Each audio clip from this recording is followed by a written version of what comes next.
It's the 0 hour.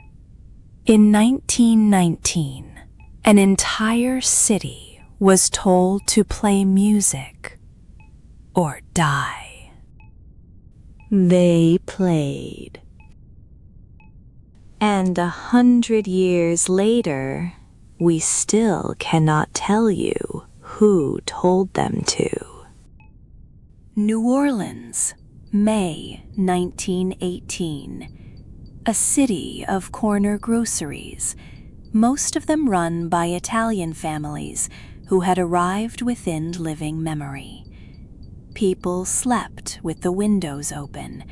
It was that kind of heat and that kind of city.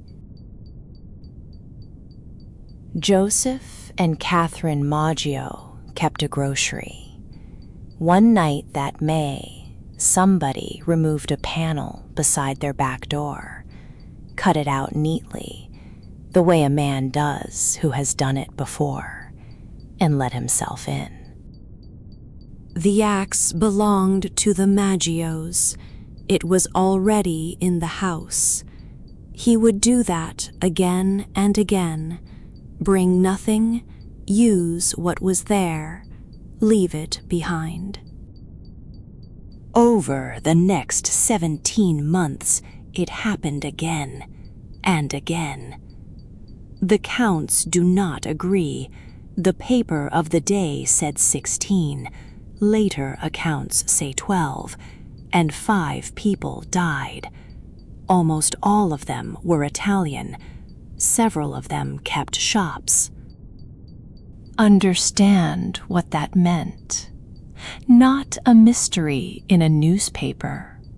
A specific kind of family in a specific kind of house. The city stopped sleeping. Men sat up with shotguns. Grocers nailed their doors shut and slept in the shop, and it made no difference at all, because he was never coming through the door. On the 9th of March, 1919, he went into the Cortimiglia house. Charlie and Rosie survived. Their daughter Mary, who was 2 years old, did not. That is the point at which the city stopped being frightened and became something else. A week later, on the 16th of March, the Times-Picayune printed a letter. It was addressed to esteemed mortals. It said, "They have never seen me, for I am invisible, even as the ether which surrounds your earth. I am not a human being, but a spirit and a fell demon from hottest hell." And it named a night. On that night, the letter said, he would pass over any house from which jazz was playing. You already know what a frightened city does when it is given something it can actually do. Every hole was full. Bands played in front rooms and on porches for people who had never hired a band in their lives. The city played jazz until it got light. Nobody was attacked that night. The rest of the year was not like that night. Men sat up in their shops with shotguns across their knees.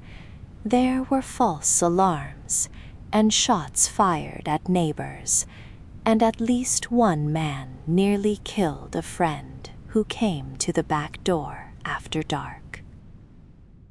A frightened city does not stay frightened. It goes looking for someone. It found them.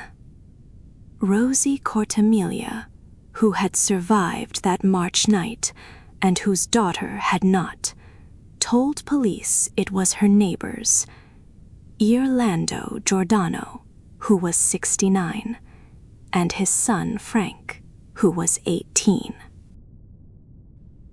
She had been asked over and over in a hospital bed, was it the Jordanos? Eventually, she signed a statement saying it was. The trial took less than a week. There was no physical evidence. Her own doctor did not think her identification was reliable. Both men were convicted of murder. The father got life.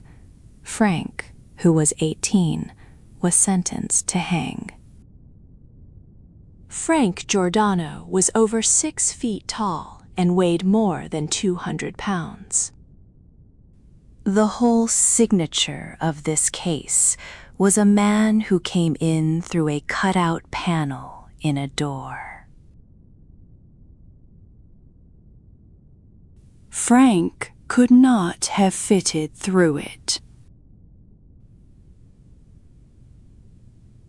The attacks stopped in October 1919. No last victim anyone agrees on. No arrest. They simply stopped.